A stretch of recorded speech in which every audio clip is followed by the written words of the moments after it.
Ayan mga kalungsod, hindi ko na binidyohan yung aking pagluto ng aking sisig. Ayan, nagsisig ako ng maskara ng baboy para tanghalian ko. Ayan. Tapos, naglaga din ako ng ampalaya. Hindi pala, in-steam ko pala to ampalaya at saka kangkong para hindi na ako magkanin. So, ayan mga kalungsod, lamon tayo, lamon. Nakailang subo na ako. Busog na nga ako kakatikim-tikim eh. Bago ko naisip na, ay, i-video ko to, magmumukbang ako. Para may pang-upload ako. Huli na, busog na, pero lalamon pa rin ang inyong host.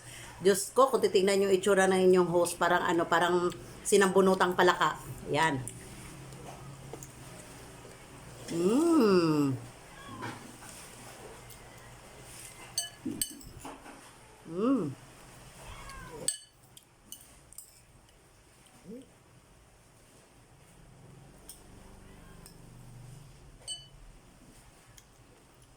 Ang sarap ng ampalaya at saka sisig. Ayan, ang kangkong kinuha lang natin ito sa bukid ha. Mmm.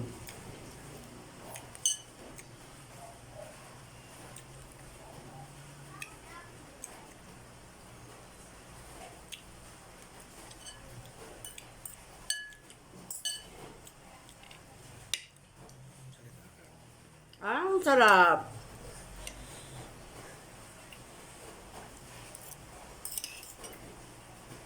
Ang sarap ng kangkong with sisig.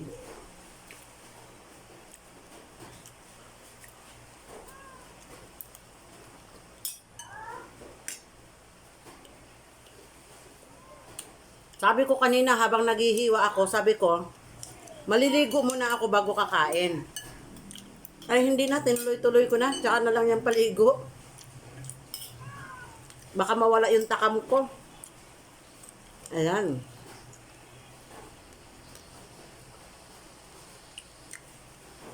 Mmm.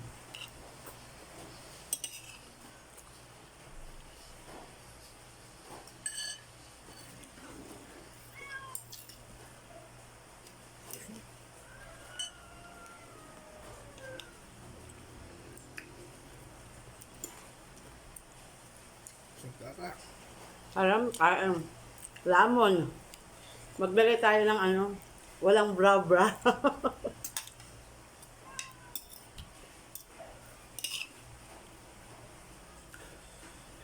Ayan, kangkong.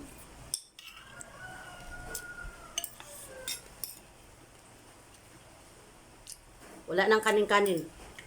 Ang sarap ng lasa ng sisig mga kalunso. Parang lang nagtimpla ng kilawin. Hindi ko na nilagyan ng mayonnaise kasi ayoko ng may mayonnaise. Ayoko rin na may utak.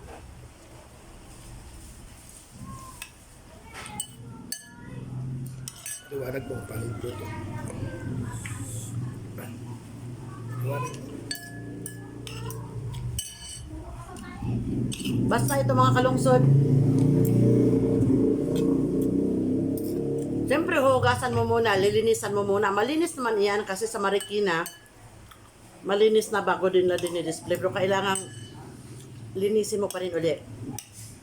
Pagkatapos, pakuluan nyo na malambot na malambot. Pagkatapos, patuyuin nyo, paanuhin nyo siya, patuyuin nyo siya. Ilagay nyo sa strainer na may butas-butas. Tapos kapag sa tingin nyo wala na siyang tuyo na siya, tsaka nyo siya ngayon iprito. Pagkatapos hiwain nyo, timplahan nyo na. Ayun, pwede na kayo yung kainin. Pagka ganito ang ulam ko mga kalungsod, hindi talaga ako nagkakanin. Sa isda lang ako nagkakanin, pero kapag kakarne, hindi ako nagkakanin kasi siyempre, alam nyo na part of growing up ng inyong host, mahirap na. Baka matulog tayong hindi na magising. Ang sarap ng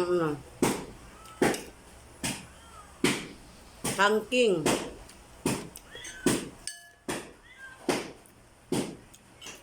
Ayan.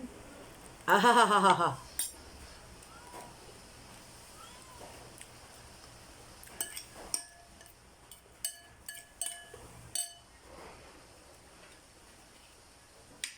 Ang aking ampalaya mga kalungsod ganito kalaki. Iniwa ko lang ng gitna pagkatapos inano ko yung biniak ko lang, tapos in-steam ko na. Yun na yung pinakakanin ko.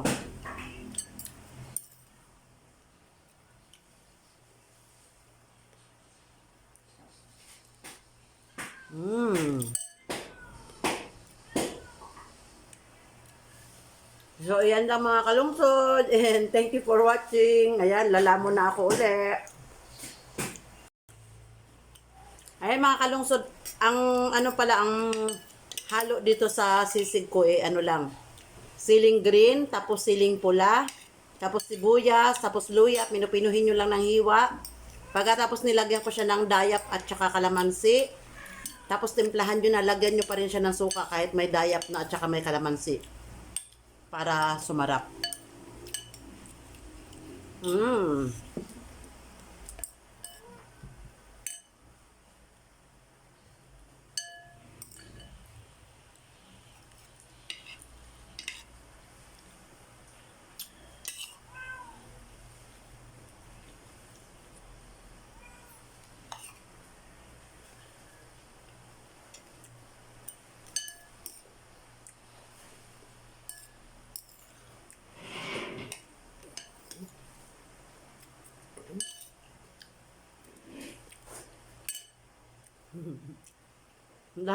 Lamon.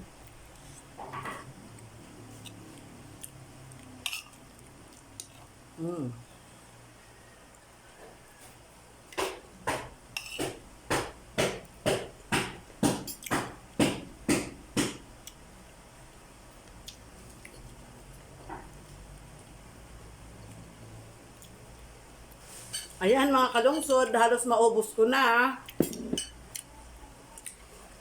And thank you for watching. God bless us. Thank you.